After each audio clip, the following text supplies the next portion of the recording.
3 ବର୍ଷରୁ ଅଧିକ ହେଇଯିବ। ପୁଅ ମୋର ଯାଇ ବିଦେଶରେ ଅଛି। ଏହି 3 ବର୍ଷରେ ମୁଁ ବି ମୋର ଅଧା ବୃଦ୍ଧାବସ୍ଥାରେ ଆଗକୁ ବଢ଼ି ପାଦ ଦେଲିଣି। ସୁଲୋଚନା ଦେବୀ, ବୟସ ମାତ୍ର 75 ବର୍ଷ। ସ୍ମରଣ ଶକ୍ତିର ଅଭାବ ଦିନକୁ ଦିନ ବଢ଼ି ଚାଲିଛି। ପ୍ରତିଦିନରେ ଘଟୁଥିବା ଜିନିଷ ମନେ ରହୁ କି ନ ରହୁ, ହେଲେ ଗୋଟିଏ ମଣିଷ ଯିଏ ତାଙ୍କ ମନରେ ମନେ ରହିଛି, ସେ ହେଉଛି ସୁଲୋଚନା ଦେବୀଙ୍କର ପୁଅ ବିଜୟ। ନା ଦିନ ନା ରାତି, ଏମିତି କୌଣସି ସମୟ ନାହିଁ ଯେଉଁ ସମୟ ବିଜୟର ନାଁରେ ସେ କାଟି ନଥିବେ ଦିନ। ଆଉ ବିଜୟ ଏମିତି ବର୍ଷ ବର୍ଷ ଭିତରେ ଥରେ କି 2 ଥର ମାତ୍ର କଲ୍ କରିଦିଏ ମା'କୁ, ବାସ୍ କିଛି ମିନିଟ୍ର ବାର୍ତ୍ତାଳାପ ପାଇଁ। କଥା ଅବଶ୍ୟ ହୁଏ ନାହିଁ, ହେଲେ ମା'ର ମନ କିଏ ବୁଝେ? ସୁଲୋଚନା ଦେବୀ ସେହିପରି ଅନେଇ ବସିଥାନ୍ତି ପୁଅର କଲ୍କୁ। ଦିନେ ହଠାତ୍ ସୁଲୋଚନା ଦେବୀଙ୍କର ଫୋନ୍ଟି ବାଜି ଉଠିଲା। ସେପଟରୁ ବିଜୟ କହୁଥାଏ, ହ୍ୟାଲୋ ହ୍ୟାଲୋ ମା ତୁ ଶୁଣିପାରୁଛୁ? ବିଜୟ କହୁଛି, ତୋ ପୁଅ ମା, ତୁ ଠିକ୍ ଅଛୁ ନା? ବାବାରେ, ମୁଁ ଠିକ୍ ଅଛି ରେ ବାବା। ମୋ ବୋହୂ ଆଉ ମୋ ନାତି ଆଉ ତୁ କେମିତି ଅଛୁ ରେ? କେତେ ଦିନ ହେଇଗଲାଣି ରେ ଧନ। ତୋର ଫୋନ୍ ଟିକେ ଆସିବ ବୋଲି କେବେଠାରୁ ଅନେଇ ବସିଥିଲି। ସୁଲୋଚନା ଦେବୀଙ୍କ ଆଖିରେ ଅସରନ୍ତି ଲୁହର ଲହଡ଼ି ଯେମିତି ମାଡ଼ି ଆସୁଥାଏ। ସମସ୍ତେ ଭଲ ଅଛନ୍ତି ମା। ଆର ସପ୍ତାହରେ ମୁଁ ତୋ ପାଖକୁ ଆସୁଛି। ସୀମା କହୁଥିଲା ବାରବାର ମା'ଙ୍କୁ ଏଠିକି ନେଇ ଆସ, ସେଠି ଏକା ରହି ବହୁତ ହଇରାଣ ହେଉଛନ୍ତି ବିଚାରୀ। ବିଜୟର ଏତିକି କଥା ଶୁଣି ସୁଲୋଚନା ଦେବୀଙ୍କ ଆଖିରେ ଯେମିତି ସମୁଦ୍ରର ଢେଉ ବହିବାରେ ଲାଗିଗଲା। ପୁଅ ଆଉ ବୋହୂର ତାଙ୍କ ପ୍ରତି ଥିବା ଭଲ ପାଇବା ଆଉ ସ୍ନେହ ଦେଖି ସେ ଯେମିତି ନିଜ ଖୁସିକୁ ସାଉଁଟି ପାରୁନଥିଲେ। ବିଜୟ କହିଲା, ମା ତୁ ରେଡ଼ି ହେଇକି ଥିବୁ। ବେଶୀ ଦିନ ଛୁଟି ମୋତେ ମିଳିନି ଅଫିସରୁ। ଯାହାଙ୍କ ପାଖରୁ ପଇସା ଆଣିବା କଥା ନେଇ ଆସି ରଖିଦେଇଥିବୁ ତୋ ପାଖରେ। ମୁଁ ତା ଭିତରେ ପ୍ରପର୍ଟି ଡିଲରଙ୍କ ସହ ଘର କଥା ହେଇଯାଉଛି। ଘର ପାଇଁ? ହଁ ମା, ଏବେ ତ ଆମେ ସାଙ୍ଗରେ ରହିବା, ପାଖରେ ରହିବା। ଆଉ ରହିଲା ଏ ଘର, ଏଠି ଏମିତି ରଖିବା ଅପେକ୍ଷା ଖାଲିଟାରେ ବିକ୍ରି କରିଦେବାଟା ହିଁ ଭଲ। ମୁଁ ଚାହୁଁନି ମୋ ମା ଆଉ ମୋ ଠାରୁ ଦୂରେଇକି ରହୁ। ମୁଁ ବିଲକୁଲ ଚାହିଁନି ଏସବୁ ଜିନିଷ। ଏତିକି କହିଦେଲା ପରେ ବିଜୟ ଫୋନ୍ଟିକୁ କାଟିଦେଲା। ବୟସ ବେଶୀ ହେବା କାରଣରୁ ଗୋଡ଼ ହାତ ଦିଟା ଯେମିତି ଅସକ୍ଷମ ହୋଇପଡ଼ିଛି। ହେଲେ ଏହି ଅବସ୍ଥାରେ ମଧ୍ୟ ସୁଲୋଚନା ଦେବୀ ଫୋନ୍କୁ ରଖି ଏ ଖୁସି ଖବର ନେଇ ପୁରା ଗାଁ ଲୋକଙ୍କ ଆଗରେ ଶୁଣେଇବାକୁ ବସି ପଡ଼ିଲେ। ଗାଁ ଲୋକମାନଙ୍କର ଖୁସି କହିଲେ ବି ନ ସରେ। ସଭିଙ୍କ ମୁହଁରେ ବାସ୍ ଗୋଟିଏ କଥା, ଯାହା ହଉ ମାଉସୀର ଶେଷ ସମୟ ପୁଅ ବୋହୂଙ୍କ ସହ ବିତିଯିବ, ଭଗବାନଙ୍କ କୃପା। ଘରକୁ ଫେରି ସୁଲୋଚନା ଦେବୀ ଘରଟିକୁ ଦେଖି ନିଜ ଆଖିରେ ଲୁହକୁ ଅଟକାଇ ପାରୁନଥିଲେ। ହେଲେ ସମୟର ପରିବର୍ତ୍ତନ ସହ ସେ ବି ନିଜକୁ ମଜବୁତ କରାଇ ଆଗକୁ ବଢ଼ି ଚାଲିଥିଲେ।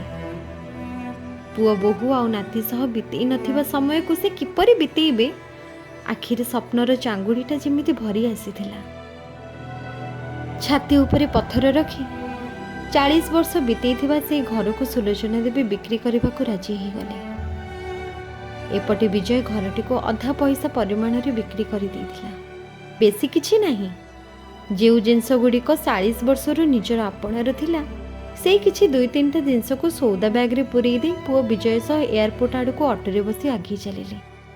ଏୟାରପୋର୍ଟରେ ପହଞ୍ଚିଲା ପରେ ବିଜୟ ମା'କୁ କହିଲା, ମା ତୁ ଏଇ ବେଞ୍ଚ ଉପରେ ଏମିତି ବସିଥା, ମୁଁ ଯାଇକି ଆମ 2 ଜଣଙ୍କର ଯେଉଁ ଲଗେଜ୍ ଅଛି ଆଉ 2ଟା ବୋର୍ଡ଼ିଂ ପାସ୍କୁ ଯାଇକି ଭେରିଫାଏ କରିକି ଆସିଯାଉଛି। ସେଠି ଲମ୍ବା ଲାଇନ୍ରେ ଲାଗିବାକୁ ପଡ଼େ ମା, ସମୟ ବି ଲାଗିପାରେ, ଠିଆ ହେବା ପାଇଁ ପଡ଼େ। ତୁ ଗଲେ ତତେ କଷ୍ଟ ହେବ, ତୁ ଏଇଠି ବସିଥା, ମୁଁ ହେଇଗଲି ଆଉ ହେଇ ଆସିଲି। ସୁଲୋଚନା ଦେବୀଙ୍କର ଖୁସି କହିଲେ ବି ନ ସରେ। ବେଞ୍ଚ ଉପରେ ସେ ଆଣିଥିବା ସେଇ ବ୍ୟାଗ୍ଟିକୁ ରଖି ବସି ପଡ଼ିଲେ। ଆଉ ବିଜୟ ଭିତର ଆଡ଼କୁ ପଳେଇଲା। ବହୁ ସମୟ ବିତିଗଲା ବିଜୟର ଫେରିବା ବାଟକୁ ଅନେଇ ଅନେଇ। ସୁଲୋଚନା ଦେବୀଙ୍କ ମନ ଖାଲି କହୁଥାଏ, ଭିଡ଼ ବହୁତ ଥିବ, ସେଥିପାଇଁ ବୋଧେ ଏତେ ସମୟ ଲାଗୁଛି ଛୁଆଟାକୁ। ଦିନ ଯାଇ ସନ୍ଧ୍ୟା ହେବା ପାଇଁ ବସିଲା। ଏବେ ତ ଲୋକମାନଙ୍କର ଗଣତି ବି କମିବାରେ ଆରମ୍ଭ ହେଇଗଲା। ସୁଲୋଚନା ଦେବୀ ଏବେ ଚିନ୍ତାରେ ପଡ଼ିଗଲେ, ବ୍ୟସ୍ତ ହେବା ପାଇଁ ଲାଗି ପଡ଼ିଲେ। ठीक से टाइम रे जड़े कर्मचारी आसिक पचारा सुलोचना देवी को, मौसी क्या अपेक्षा करिसेंती? एठी केते बेलुरु एमती एका बसचंती जे कि आसीबार अछंती कि? सुलोचना देवी कहले। तांको स्वर जेमिति थमी जाइए। मो पुओ भितर को जाइए माँ, बैग लगेज रो वेरीफाई करबा पई।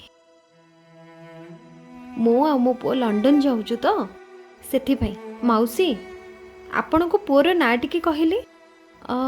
विजय विजय ता नाम।